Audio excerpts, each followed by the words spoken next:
Hey guys, what's up? Welcome back to my channel. It's been a minute since I've done a video where I'm sitting down talking to you guys about something special. I'm really excited to talk about the Ultrahuman Ring because this is the first fitness tracker that I've ever had that feels the most accurate and reliable. So as you can see, I have this Fitbit on my wrist. I bought it about 2 years ago, I think, to track my sleep because my sleep was kind of all over the place. I felt like my recovery time was taking way too long. And I wanted to figure out exactly what was missing in my sleep routine or my sleep cycle. I felt like for a while my Fitbit was pretty accurate, and then after a couple updates, it was reading my phone alarm block as like my true sleep block, meaning let's say my sleep schedule alarm is scheduled from 10:30 to 6:30 in the morning. It would track that as me sleeping and maybe pick up occasionally on the times that I would wake up to either get a drink or use the bathroom, but that wasn't really the case. So I was really excited to get this Ultrahuman Ring because it seemed like their sleep tracker was super duper accurate, or at least more accurate than my Fitbit. So when you go onto the website, you do have the option of picking out a few different colors. Before that though, you do get a sizing kit. So when it comes to the sizing guide, you have 3 options for where you want to wear your ring. You can choose your index finger, middle finger, or ring finger. They want you to wear it for about 2 days just so that you have a pretty good understanding of whether or not the location of the ring and the size of the ring is going to be a good fit for you. So for example, I was really stuck between ordering for, first of all, I was stuck between ordering for my left hand and my right hand. My right hand sizes are bigger than my left hand sizes. I am a righty, so I tend to do more things with my right hand. And if I were to go with like a size 8 for these fingers, it wouldn't fit any of these fingers besides my thumb. So for my first day of the 48 hours, I was testing rings out on both hands. I eventually figured out like, okay, it's going to be better on my left hand. And then from there, I narrowed it down to these 2 fingers. I like to go back and forth between these 2 fingers because you do start to get a ring at the base of your finger, you know, because you're wearing it when you're washing your hands and stuff like that. This portion of your finger eventually becomes a little bit more tender. So I will kind of switch it off throughout the day. I'm not sure if that affects the reading, but I do it anyway. For the most accurate readings, you do want to place the sensor where your palm is, so it's reading your pulse right about here. Unlike the Oura Ring, there's no notch in it to see where that sensor is, so sometimes I do find myself pulling the ring off or just shifting a little to feel out where the sensor is, and then I place it back. I do like to fidget with stuff, so I do find myself fidgeting with it just a little bit, which could, you know, affect the placement of the sensor. So just keep that in mind. If you are a fidgeter like me, stop it.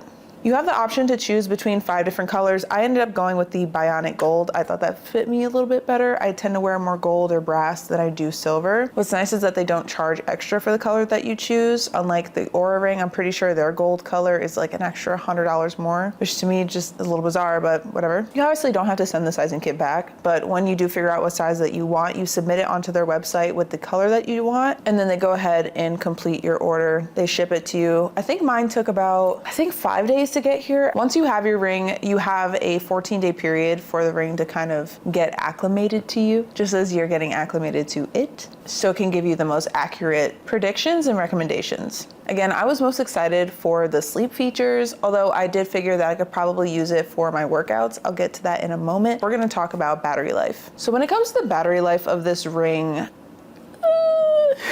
I've seen other people talk about it and they're saying it lasts them upwards of 4 to 5 days. That was the case in the very beginning, but not anymore. So at first I wasn't really paying attention to the battery life, and then I'd realize, oh, I haven't gotten any notifications, or I would get a notification that the ring was no longer connected and it was dead. And I thought, that was bizarre. I thought I just charged it. And in some cases that was the case. So here's a good example for you guys. I charged it at 2 p.m. on a Sunday. It was down to 82% Monday morning at 7 a.m. It was down to 35% on Wednesday morning, and then it was down to 9% by 8 p.m. that Wednesday. Not the best. Another example for you guys, I charged it at 100% at 9:45 a.m. on Thursday, and by 11 p.m. Friday night, it was down to 28%. It wasn't making it to 48 hours. which was really disappointing considering I only had the ring for I think 11 days at that point. I still have these issues. I looked it up on Reddit and a lot of people were saying they were having similar problems, but if you contact a company, they will help you get a new one. I did not reach out to them, so I'm not 100% sure if that's truly the case, but you know, as with most pieces of tech, if you do reach out to customer support and explain what the issue is, they do try their best to help you out. That's the one thing that frustrates me about the ring, because otherwise you buy the ring, you don't have to pay for a subscription. All of the stats that it gives you are super detailed. The free features are amazing. You only have to pay for 2 additional add-ons. But for me, in a world where most batteries are lasting more than just 48 hours, it's kind of a pain in the ass. Pretty sure on their website they claim that it lasts 4 to 6 days.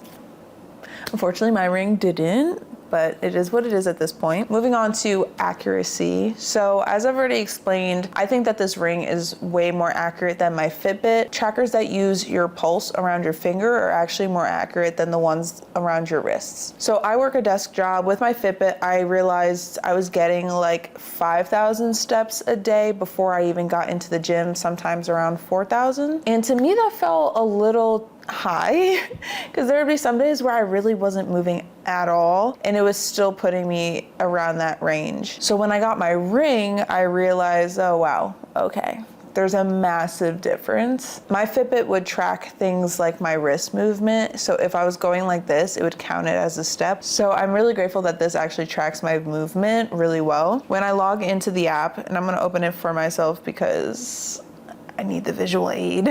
Movement is the very first module that you see. What's cool is that it gives you a score and it's mapped out on a dial, and then you can see your total calories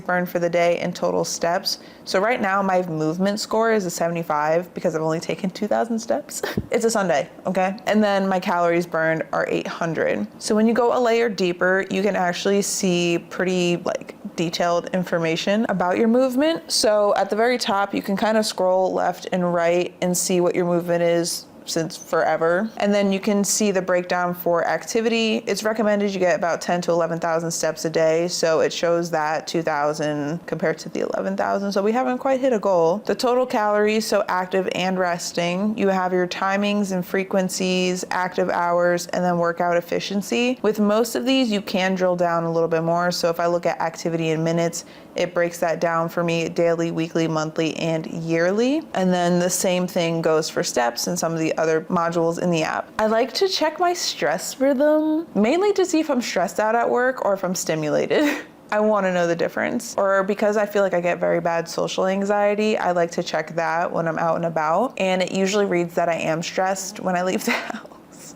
So maybe I should never leave. But yeah, I find it interesting because it tells you when you're stressed, stimulated, and relaxed. And I think this is really good for people who might be a little bit overwhelmed on a day-to-day basis. And you can sort of pinpoint what activities are stimulating you versus actually stressing you out. So I feel like a lot of us say we're stressed out when we're really just maybe a little tired, you know? So yeah, it'll break it down into a timeline for you, the different phases. You can add in an event type to tell you if what the activity was, what the stressor was. So if you hit stress, you can pick a time, hit save. I don't pay attention to the caffeine window. I'm not a coffee drinker, but if you're someone who needs 4 cups of coffee a day, this is probably something you want to pay attention to. So in my case, it's telling me that my caffeine window is between 9:50 a.m. and 2:40 p.m. And then after that time, I'm assuming it's you shouldn't. Yeah. It gives you a bedtime caffeine threshold. So it'll let you know that, having caffeine in that window might affect your sleep cycle. What's cool is that it gives you some caffeine beverage options because there's a certain time block in which the caffeine will kind of run through your body and energize you. I like that it tells you how much of a certain caffeine source you should have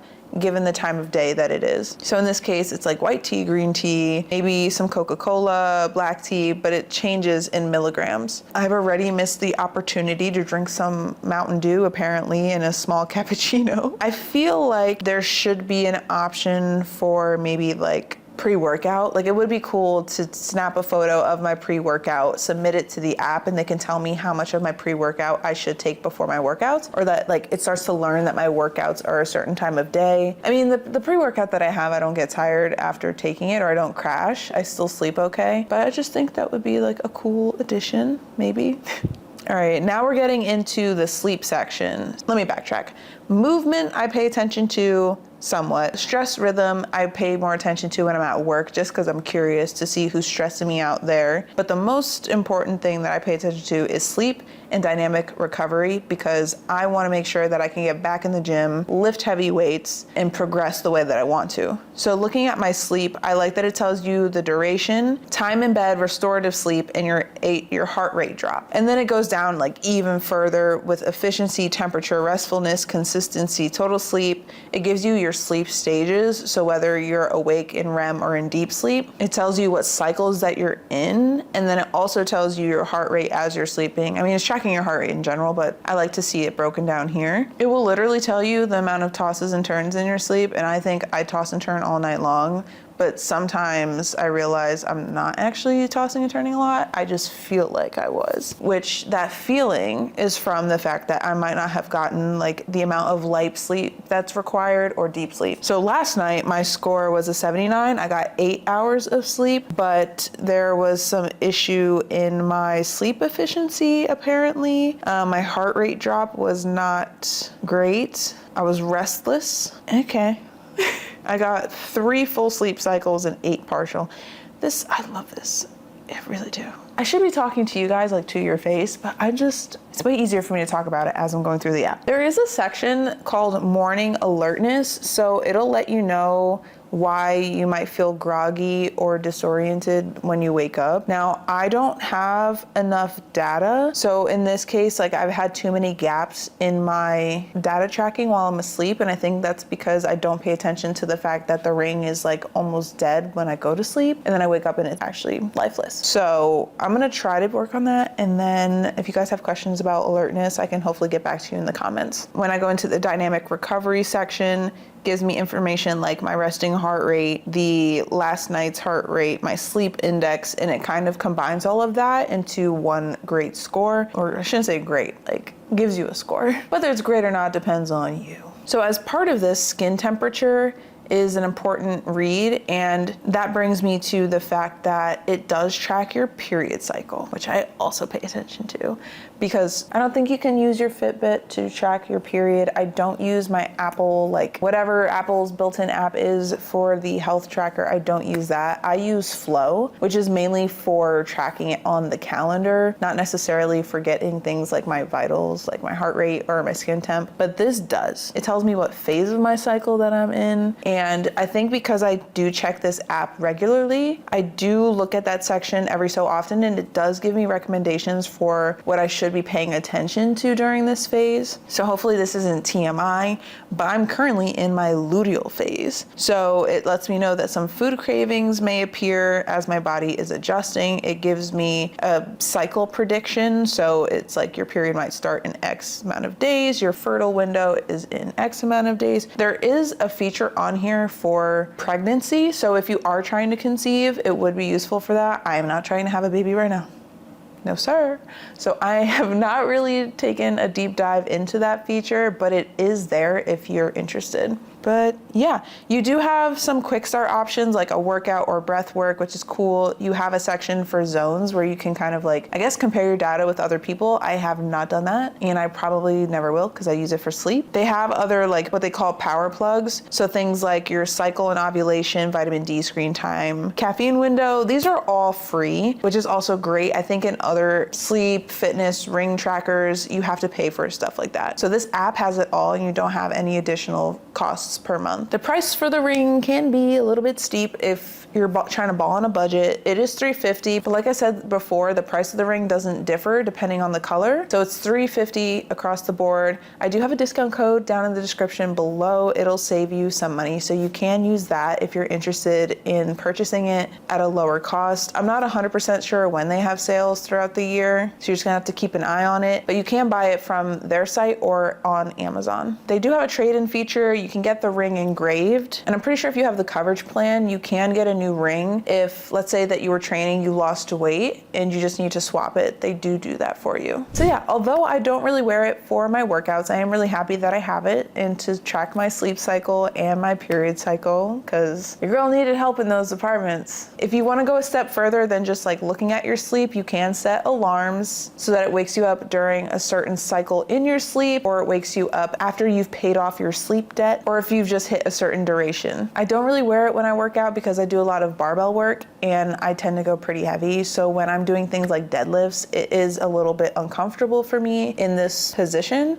And then the same thing goes for when I'm benching. But if you do want to work out in it, it can withstand the workout. I would just recommend ordering a silicone wrap to go around it so you're not dinging it up too bad. If you're doing things like Pilates or yoga, or if you are lifting weights but they're relatively light, I think you can definitely still keep the ring on. One thing that I would say real quick is that when you're working out, your fingers tend to swell, or at least mine do. So I can't get the ring off. So I have to pay like close attention to the state of my fingers as I'm lifting, because if I go to lift something really, really heavy and my fingers are super swollen, there's no moving this. It's not budging whatsoever. So I have to make sure to take it off beforehand. And then that affects how it's tracking your calories burned, your steps, your heart rate. So just keep that in mind. Yeah, that's pretty much it. Thank you guys for watching. If you have any other questions, let me know down below and I will get back to you. Peace out, Cub Scout. But that's alright.